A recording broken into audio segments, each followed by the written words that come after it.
Hi everybody and welcome to Filmmakers Talk. Today's topic is the future. Please subscribe and click the bell so that you can stay up to date on future episodes.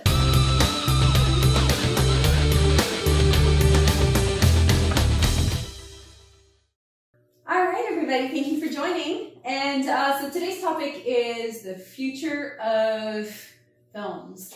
So what do you see as trends that are happening now that are going to expand and grow in the future, or something that you maybe hope that will happen in the future? So for me, I really hope that 3D dies out. As far as future goes, I'm not entirely sure where we're going to go in the future, because I think we've explored all things, IMAX, 3D, and it just keeps getting bigger and bigger. Maybe the screen's gonna get even bigger and more immersive. Maybe it's gonna be, we're all go to the movie theater and put headsets on. Even Netflix has the headset where it looks like you're in a cabin and there's a giant screen.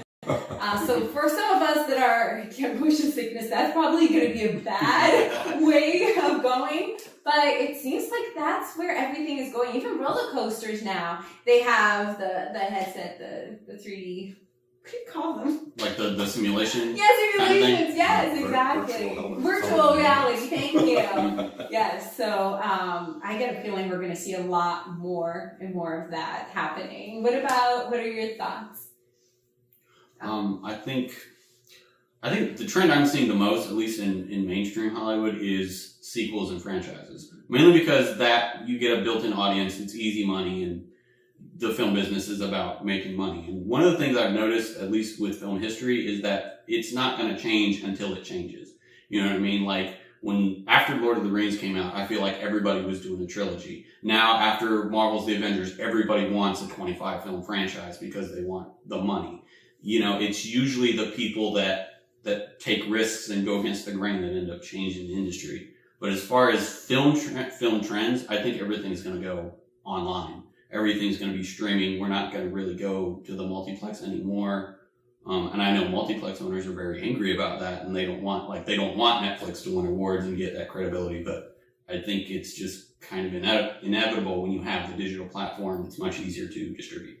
Yeah, and there's this whole discussion about, releasing it in the theater as well as on online. DVD Mm-hmm. and online at the same time. Mm-hmm. So I wonder if that's where we're heading next, because let's face it, a lot of people stream, download it legally and other things like that. So, or they just wait for it to come out on Netflix if they can't get to the multiplex. And like digital has already killed brick and mortar stores. Rest in peace, Blockbuster. Yes. I miss you.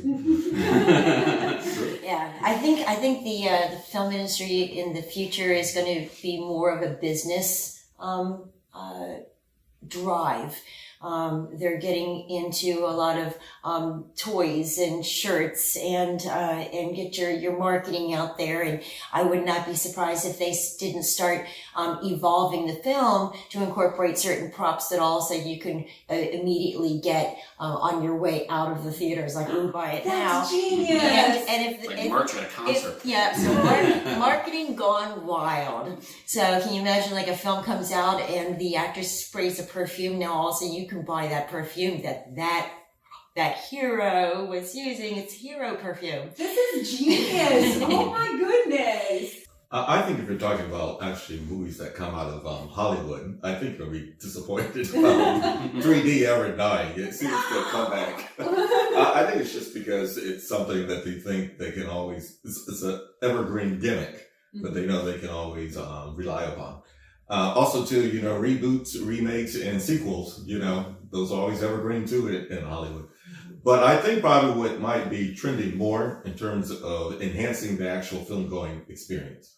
My understanding is that Hollywood studios still think that the bulk of their money for future projects depends on the weekend gross of movies that come out the very first week.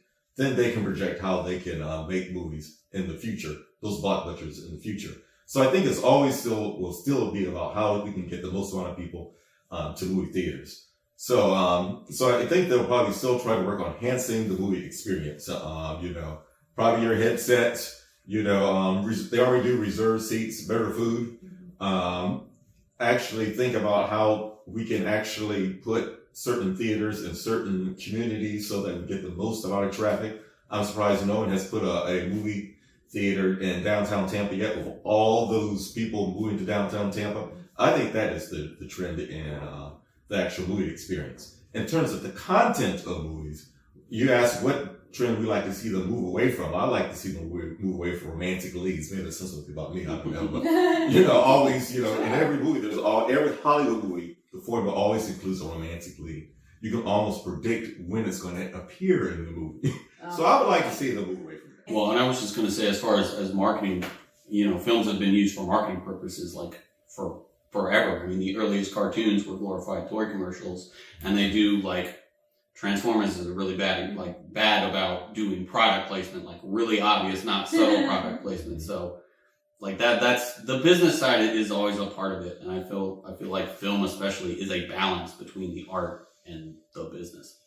I also feel like the biggest trend that I can see already happening is that people are moving away from cable TV and yet getting cable TV through Netflix, Hulu. You gotta get Amazon. Now you gotta get CBS. Now you gotta get HBO Online. It's like we're breaking from one hub of cable to now you have to get a bunch of cable channels. And eventually some smart guys will be like, hey, let's bundle that all together in one big box. And now we're right back where we started from. I do like not having commercials though. All right, thank you all for joining the discussion and see you all next week.